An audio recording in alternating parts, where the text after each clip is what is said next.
मित्रों, इसके पहले की दो प्रेस कॉन्फ्रेंस में बिहार सरकार के दो अलग अलग मंत्रियों के आपराधिक और भ्रष्टाचार से जुड़े मामले को हम लोगों ने उजागर किया था। आज एक और मंत्री जिनका नाम डॉक्टर रामानंद यादव है, जो अभी बिहार सरकार के बालू विभाग यानी खान एवं भूतत्व विभाग के मंत्री हैं। मित्रों, लालू और बालू का रिश्ता बहुत पुराना है। क्योंकि कि सरकार किसी की हो, लेकिन लालू परिवार का बालू के व्यापार से जुड़े लोगों के साथ बालू के अवैध व्यापार, बालू माफियाओं से बहुत अंतरंग और घनिष्ठ संबंध रहा है। इसे मैंने कहा कि लालू और बालू का रिश्ता बहुत पुराना है। और ये बालू माफिया थे जिन्होंने एक दिन में राबड़ी देवी के 8 फ्लैट को खरीदने का काम किया था।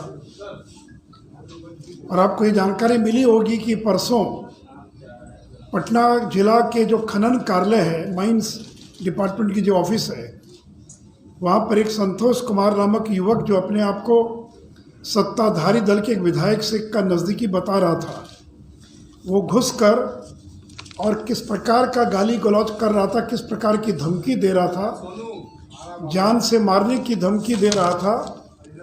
सरकारी गाड़ी पर हाईवा चढ़ा देंगे, रास्ते में गोली मार देंगे, कागजात हाथ से छीनकर मुंह पर फेंकने का काम किया। और स्वयं को रीतलाल यादव, जो दानापुर के माननीय विधायक हैं, उनका अपने आप को आदमी बता रहा था।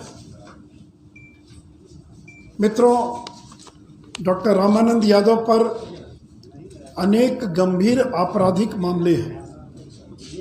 आप अगर चुनाव आयोग में जिन्होंने एफिडेविट फाइल किया है उस पर जाएंगे तो आप देखेंगे कि रंगदारी से जुड़ी धारा उन पर है। और रंगदारी में भी एक्सटॉर्शन, मौत का भय दिखाकर एक्सटॉर्शन, जिसमें 10 वर्ष की सजा का प्रावधान है। अवैध हथियार रखने का मामला उन पर लंबित है, जिसे 5 से 10 वर्ष की सजा है। पुलिस से हथियार छीनना, न्यूनतम 10 वर्ष की सजा है। 35 आर्म्स एक्ट, जिसमें 7 से 10 साल की सजा है। पुलिस से हथियार छीनना, हथियार छिपा कर रखना, चोरी का सामान रखना, ऐसे गंभीर आरोप उन पर लगे हुए हैं। पुलिस ने जो एफआईआर दर्ज किया है उसमें विभिन्न धाराओं के अंदर ये सारे मामले उन पर चल रहे हैं। इसलिए हमने ये मांग किया है कि नीतीश जी को अपने मंत्रिमंडल से इस प्रकार की छवि के लोगों को अविलंब बर्खास्त करना चाहिए। और चूंकि बालू विभाग का सीधा संबंध लालू परिवार से है, यहाँ कन्फ्लिक्ट ऑफ इंटरेस्ट है, हितों में टकराहट है, तो इसलिए जो बालू का विभाग है, यानी जो खान एवं भूतत्व विभाग है, वो राजद के कोटे से छीनकर कांग्रेस या जनता दल यू के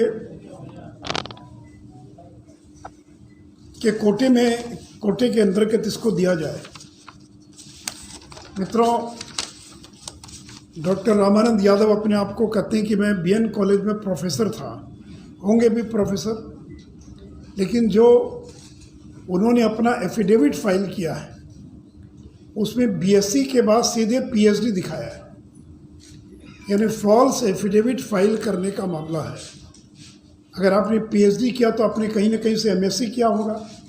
और एक जगह नहीं, 2 जगह जो शैक्षणिक योग्यता का उल्लेख है उसमें लॉ किया उन्होंने, बीएससी किया उन्होंने, और सीधे बीएससी के बाद पीएचडी। तो मुझे पता नहीं हिंदुस्तान के किस विश्वविद्यालय में बीएससी के बाद सीधे पीएचडी होता है। यद्यपि ये आज का मुख्य मुद्दा नहीं है, लेकिन मैंने केवल एक उल्लेख कर दिया कि किस प्रकार के लोग हैं, इनको किसी का भी कोई डर नहीं है। और उसी का परिणाम है कि संतोष कुमार नामक एक व्यक्ति, जिसका बालू का ट्रक ओवरलोडिंग में पकड़ा जाता है, उसकी इतनी हिम्मत हो गई। यानी हम लोग के 15 साल के भी कार्यकाल में कोई हिम्मत नहीं कर पाया था कि कोई सरकारी दफ्तर में घुसकर सत्ता पक्ष का व्यक्ति और इस प्रकार की गाली गलौज करे, धमकी दे। और रीतलाल यादव, कौन है रीतलाल यादव?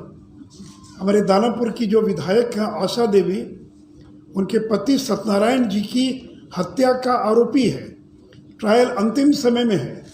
तो राष्ट्रीय जनता दल में किस प्रकार के लोग हैं, ये उसका एक उदाहरण है। मुझे पता है कि रीतलाल यादव कल इनकार कर देंगे, मेरे आदमी नहीं है, लेकिन दानापुर के विधायक हैं। और ये जो बालू का जो अवैध खनन होता है, जो हम लोग के समय में भी होता था, उसमें अधिकांश राष्ट्रीय जनता दल से जुड़े लोग उस अवैध खनन में शामिल हैं। वो सारे माफिया अधिकांश राष्ट्रीय जनता दल से जुड़े हैं।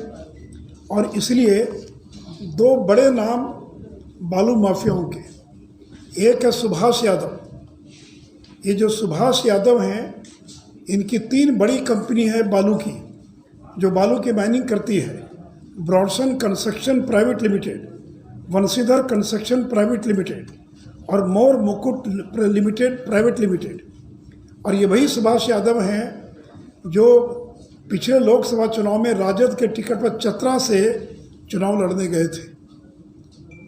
और ये लालू परिवार के बहुत बड़े फाइनेंसर हैं और बालू का अवैध व्यापार करते, इनकम टैक्स का कई बार इनके यहाँ छापा पड़ चुका है। और इस सुभाष यादव ने स्वयं अपनी कंपनी और अपनी पत्नी के नाम से 13 जून 2017 को माँ मरछिया देवी कॉम्प्लेक्स है, राबड़ी देवी की माँ का नाम माँ मरछिया देवी है, तो उनके नाम पर कॉमर्शियल कॉम्प्लेक्स है। उसमें एक दिन में सुभाष यादव ने 3 फ्लैट खरीदने का काम किया, जिसकी कीमत 1,72,00,000 रुपया है। एक बालू माफिया 13 जून 2017 को राबड़ी देवी के 3 फ्लैट एक ही दिन में खरीदता है।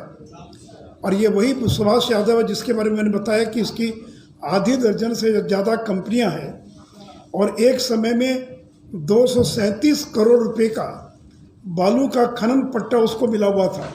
ये पटना, अरवल, ये भोजपुर, ये जितने महत्वपूर्ण ज़िले हैं बालू के, इनका खनन पट्टा उनको मिला हुआ था। और इतना ही नहीं, तो एक और बालू के माफिया जिनका नाम है अरुण यादव, ये संदेश के पूर्व विधायक हैं और अभी इनकी पत्नी वहाँ से विधायक है। और अरुण यादव 1.5 साल तक फरार थे। लगभग 2 माह पूर्व सरेंडर किया इन्होंने। और इन पर आरोप क्या है? एक नाबालिग लड़की से बलात्कार का आरोप है। इस मामले में 1.5 साल तक फरार थे। और जब आरा जेल में सरेंडर किए, यानी जब आरा में सरेंडर किए, तो जेल उनको नहीं जाना पड़ा, सीधे जेल से ये अस्पताल चले गए। पिछले 1.5-2 महीने से अस्पताल में हैं। वहीं पर इनका जनता दरबार लगता है और वहीं से बालू का चालान कटता है, वहीं से बैठकर बालू का अवैध व्यापार करते हैं। और इस अरुण यादव की कंपनी है किरण दुर्गा कंस्ट्रक्शन प्राइवेट लिमिटेड। और अपने बेटे और पत्नी के माध्यम से 2,56,00,000 का 5 फ्लैट उसी दिन खरीदा।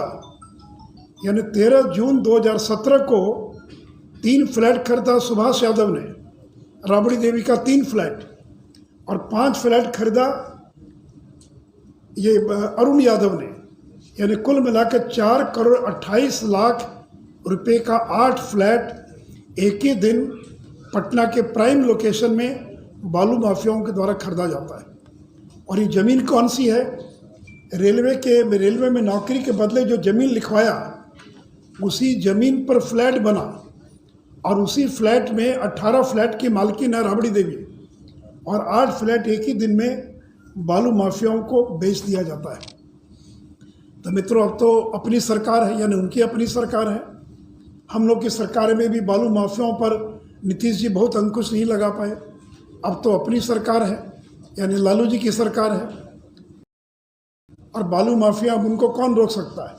और उसी का पहला उदाहरण था जो परसों घटना घटी है। और ये कन्फ्लिक्ट ऑफ इंटरेस्ट है। यानी आप अगर किसी चीज़ का व्यापार करते हैं तो सरकार की किसी कमेटी में आप शामिल नहीं हो सकते हैं जो उसी विषय को देखने वाली कमेटी है। जैसे पार्लियामेंट की कमिटीज़ हैं, अगर आप कोई मान लीजिए बालू का व्यापार करते हैं या कोई माइनिंग का काम करते हैं तो माइनिंग से जुड़ी कंपनी के आप मेंबर नहीं हो सकते क्योंकि वहाँ कन्फ्लिक्ट ऑफ इंटरेस्ट है।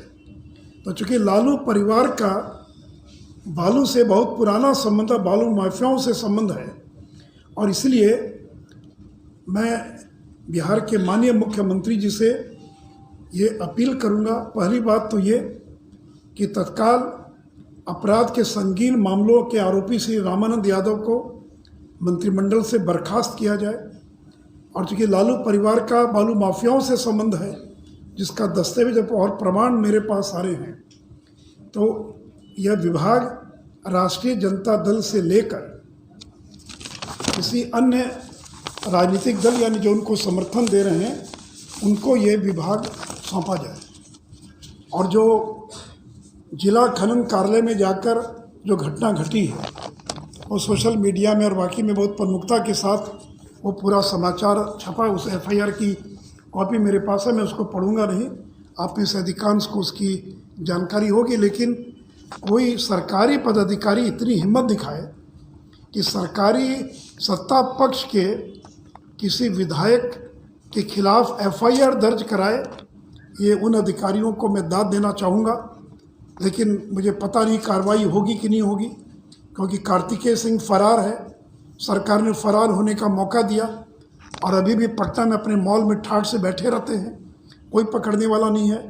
तो मुझे उम्मीद नहीं है कि ये भी जो खनन माफिया है ये पकड़ा जाएगा, और अगर पकड़ा भी गया तो इनका जो बॉस है जहाँ से ये कंट्रोल होते, क्योंकि बड़े बड़े जो माफिया हैं इनके 50-60 इनके गुर्गे हैं, और उनको उन गुर्गों के माध्यम से ये सोन नदी के इलाके में छपरा पटना जो भोजपुर का इलाका है उसका जो पूरा सोन का जो बेल्ट है वहाँ पर अपने गुर्गों के माध्यम से ये बालू का अवैध व्यापार करते हैं।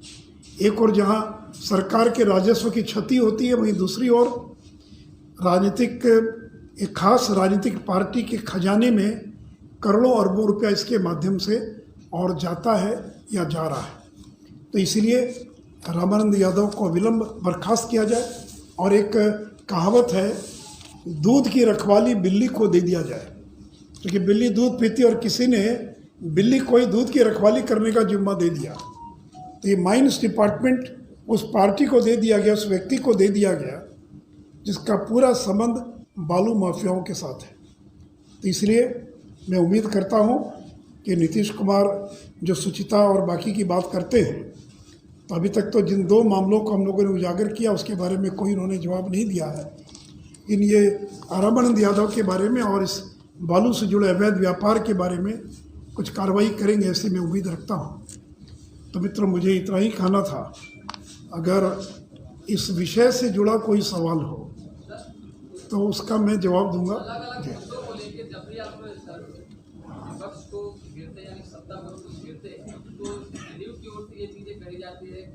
आपके प्रति सहानुभूति है उसकी, राष्ट्रीय अध्यक्ष ललन सिंह ने भी ट्वीट किया, नीतीश कुमार भी कई बार मिल चुके हैं। मुद्दों का जवाब दें, मुझसे सहानुभूति की जरूरत नहीं है। जो मुद्दे हम उठा रहे हैं उन मुद्दों का पॉइंटेड जवाब देना, और इसका जवाब राजद क्या देगा, ये जनता दल क्या देगा, तो राजद के लोग जवाब देंगे ना।